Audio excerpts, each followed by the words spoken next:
Bombay, we have a problem. We're out of fuel.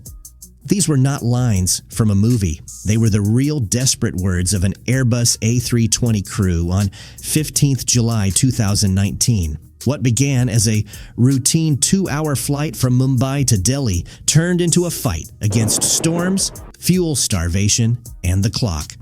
161 lives, 1 aircraft, and only minutes of fuel left. Why did the pilots skip a safe airport? How did an accounting trick with fuel nearly cause one of India's worst aviation disasters? This is the story of a flight that came within 5 minutes of running out of sky. It was a typical monsoon day at Mumbai's Chhatrapati Shivaji Maharaj International Airport. Rain, thunder, and low visibility had already passed over the city, but now the storm had shifted directly towards Delhi, the plane's destination. At Gate 23, passengers began boarding Vistara Flight 944, an Airbus A320, just over a year old. At the controls, a 30-year-old captain with over 8,000 hours of flying experience, assisted by a 28-year-old first officer with 1,600 hours. Everything seemed normal, but behind the scenes, a critical decision was being made, one that would haunt the crew later. The fuel gamble fuel is a major cost for airlines, nearly 30% of operating expenses. Every extra kilogram of fuel increases aircraft weight and burns more fuel during flight. So, every flight is carefully calculated. For this trip, the flight crew planned 500 kilograms for taxiing, 4,000 kilograms for the actual flight, 200 kilograms contingency, 1,150 kilograms, legally required 30-minute reserve, 1,100 kilograms of additional fuel, as per internal Vistara policy. Then comes the most important part, alternate airport fuel. Fuel needed to fly to another airport in case of emergency. Because of bad weather, regulations required them to list 2 alternates. The dispatch plan listed Ahmedabad and Lucknow.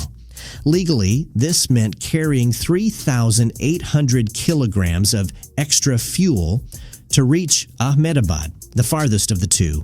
But here's where things took a turn.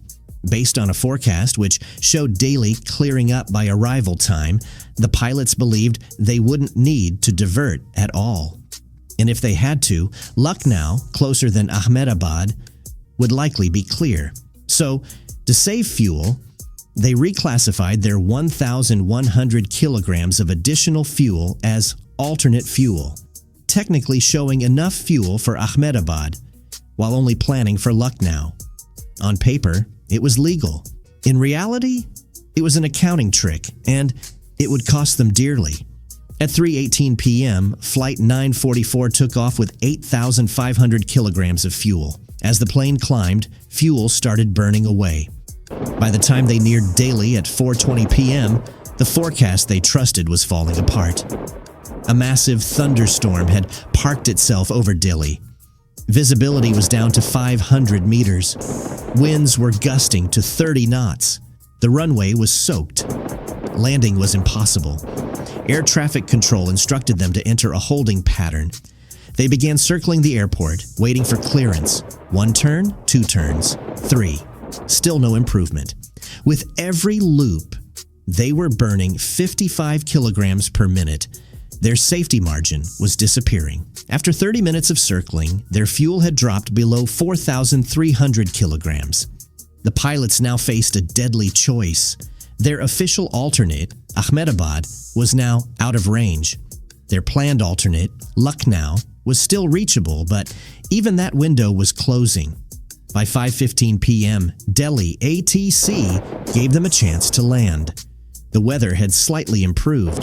The pilots calculated they had just enough fuel, but only for 1 attempt. They descended, but at the last moment, a strong tailwind gust destabilized the aircraft.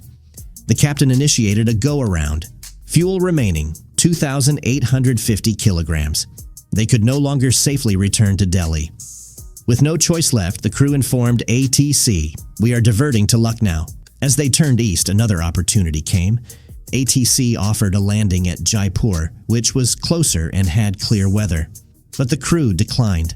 Why? Because Jaipur was an acceptable alternate, not a base where Vistara had ground staff or support. In airline operations, airports are classified as suitable alternates. Company-operated, full support, acceptable alternates, technically capable of landing the plane, but no company presence. Even though Jaipur was listed in their flight plan, pilots are trained not to actually use such airports, only to reduce fuel requirements on paper. This mindset, driven by cost saving and paper compliance, led them to ignore the safest option. They continued to Lucknow, now battling worsening storms and fuel running dangerously low. The weather in Lucknow was now as bad as Delhi. Rain, turbulence, and low visibility made the first landing attempt impossible. They went around again, burning more fuel. Now down to 1,100 kilograms, a fuel warning light came on. They declared an emergency. Mayday, we need to land immediately. Lucknow was below landing minimums. Other airports were either too far, unequipped, or not in their flight database. They tried to reach Prayagraj, but fuel calculations showed they'd run out 5 minutes before arrival. Flying on hope, they turned towards Prayagraj, planning to glide the last few miles through a thunderstorm. Then, a miracle happened. ATC called in, Lucknow visibility now 1,000 meters. It was barely within minimums, but it was enough. They turned back with only 440 kilograms of fuel left. About 8 minutes of flying time. They lined up for a second attempt at Lucknow. The turbulence was violent. Rain blinded their view. The cockpit was tense. 500 feet, 400, 300 runway lights in sight. At 6:48 p.m., they touched down safely on runway 27 at Lucknow. Fuel remaining, 260 kilograms, just 5 minutes of flight time. The pilots were grounded for investigation, but soon cleared of fault. Because in truth, they followed standard procedures. They trusted forecasts. They made decisions the system trained them to make. The problem wasn't just with them, it was a chain of economic pressure, forecast failures, regulatory loopholes, company culture, all aligning to push this flight to the edge of disaster. This is Cockpit Diaries, where every flight becomes a story, and every story takes you right inside the cockpit. Enjoying this story? Hit subscribe and never miss a flight.